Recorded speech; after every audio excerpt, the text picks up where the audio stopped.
जय श्री राम। नमस्कार, स्वागत प्रिय दर्शकों। कैसा रहने वाला है जुलाई का माह कुंभ राशि वाले जातकों के लिए, आइए इसकी चर्चा करते हैं, अध्ययन करते हैं। प्रिय दर्शकों, जुलाई महीने में शनिदेव वक्रिय हो रहे हैं 13 जुलाई से, और आने वाले 28 नवंबर 2025 तक शनिदेव वक्रिय रहेंगे, जो राशि स्वामी होते हैं शनि देव के। साथ में सूर्य का राशि परिवर्तन होगा 16 तारीख को। सूर्य मिथुन राशि से निकलकर मकर राशि में जाएंगे। शुक्र का राशि परिवर्तन 26 जुलाई को होना है। 26 जुलाई को शुक्र अपनी राशि वृषभ राशि से निकलकर मिथुन में चले जाएंगे, एवं इस माह का अंतिम राशि परिवर्तन 29 जुलाई को मंगल केतु के साथ संधि किए हुए मंगल सिंह से निकलकर केतु को छोड़ते हुए अगली राशि अर्थात कन्या राशि में चले जाएंगे। बुध भी इस माह वक्रिय हो रहे हैं 18 जुलाई से। आने वाले 11 अगस्त तक बुध वक्र अवस्था में रहेंगे। ये सारे जो ग्रहों की स्थितियां हैं, इस अनुसार क्या रहने वाला है, किस प्रकार फलीभूत होगा, आपका जुलाई का माह क्या करना चाहिए, क्या सावधानियां रखनी चाहिए, इसका हम अध्ययन करेंगे। प्रिय दर्शकों, आपकी राशि में राहु है। शनि की राशि वायु तत्व राशि में राहु का होना ठीक माना गया है। वैसे भी लग्न में प्रथम भाव में राहु ठीक फल देते हैं, चातुर्य शक्ति देते हैं। चातुर्य शक्ति अर्थात होता है ऐसा व्यक्ति अपनी चतुराई से, अपने बल से किसी भी प्रकार से अपने कामों को सिद्ध करने की शक्ति रखता है। ये भी शक्ति बहुत जरूरी है व्यक्तियों के लिए इस दौड़ भाग भरे जीवन में। चर्चा कर लेते हैं। सबसे पहले स्वास्थ्य कैसा रहेगा। आपके राशिपति, आपके प्रथम भाव के स्वामी शनिदेव 13 जुलाई को वक्र अवस्था में आएंगे। शनि आपकी राशि से द्वितीय भाव में वक्रिय होंगे, अर्थात आंखों से संबंधित कोई संक्रमण बच के रहना है। ऐसी स्थिति उत्पन्न हो सकती है कि कोई संक्रमण हो। साथ में पेट संबंधित भी विकार हो सकता है, अर्थात अपने पेट और संक्रमण से बच के रहना है, इनका ध्यान रखना है। अपने भोजन का भी इस महीने बड़ा ध्यान रखना है। संतुलित आहार इस माह लेना है आपको अपने अच्छे स्वास्थ्य के लिए। और वैसे अच्छे स्वास्थ्य के लिए नियमित व्यायाम तो अति आवश्यक है, तो आप नियमित व्यायाम भी करिए ही करिए। प्रिय दर्शकों, इस माह शुक्र बलवान है, आपके भाग्यपति होते हैं। आपके करियर के स्वामी मंगल सप्तम में है, केतु के साथ संधि किए हुए। चर्चा करेंगे करियर की। चुनौतियां मिल सकती हैं इस माह, विरोधियों से चुनौतियां मिलेंगी, परंतु भाग्येश बलवान होने की वजह से किसी भी चुनौतियों को आप बड़ी आसानी से पार कर जाएंगे। हो सकता है कि कार्यस्थल पर, व्यापार में, आपके रोजमर्रा के कार्यस्थल के जीवन में ऐसे तत्व सक्रिय हों जो आपको चुनौती दें या कहीं ना कहीं परेशान करने का प्रयास करें। इसलिए अपने कर्म क्षेत्र में सावधानी और संयम रखने की आवश्यकता है।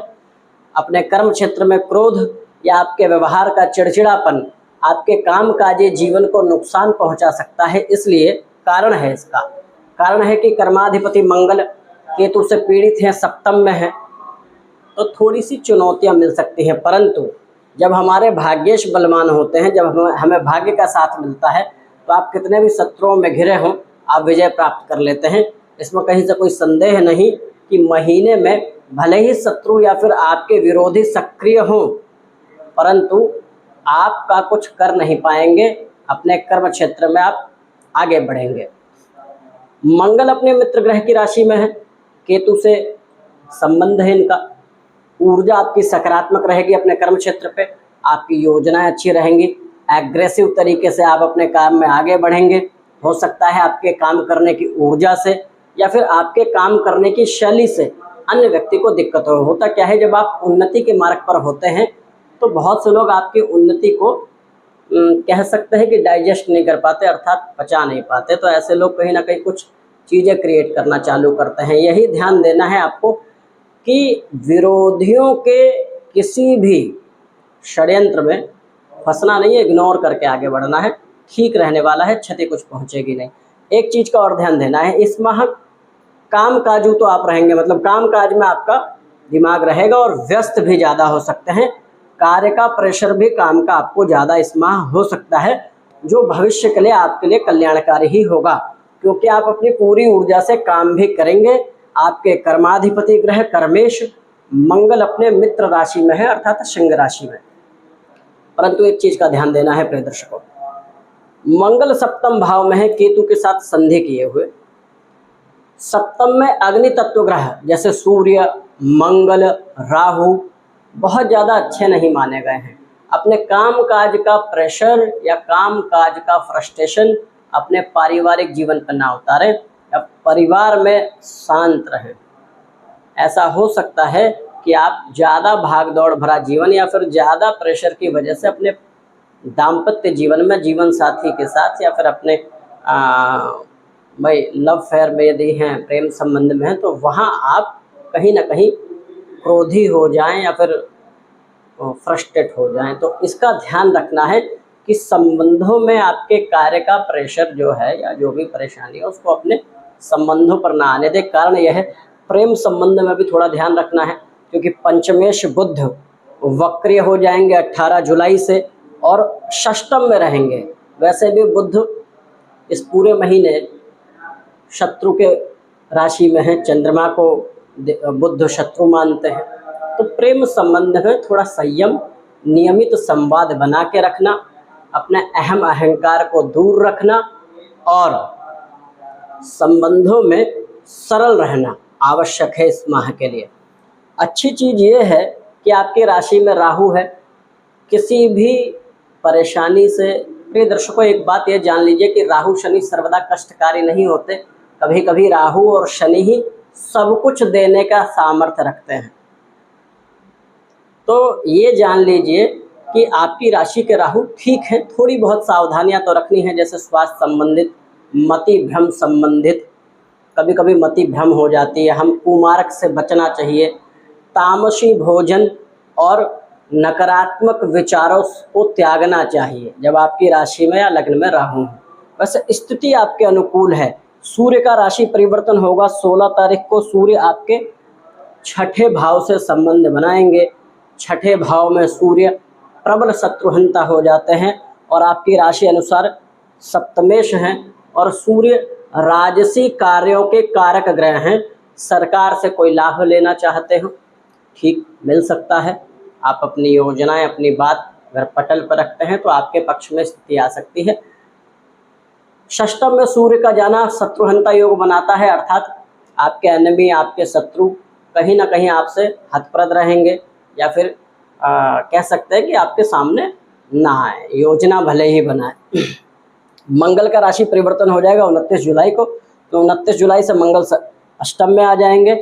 संबंध ठीक रहेंगे, वहाँ से संबंधों में सुधार हो सकता है। यदि पहले से कोई संबंध बिगड़ाव चल रहा है तो ध्यान रखें कि ये समय निर्णय लेने का नहीं है। संबंधों के प्रति यदि कोई निर्णय लेते हैं तो वर्तमान का समय ज़्यादा अच्छा नहीं है।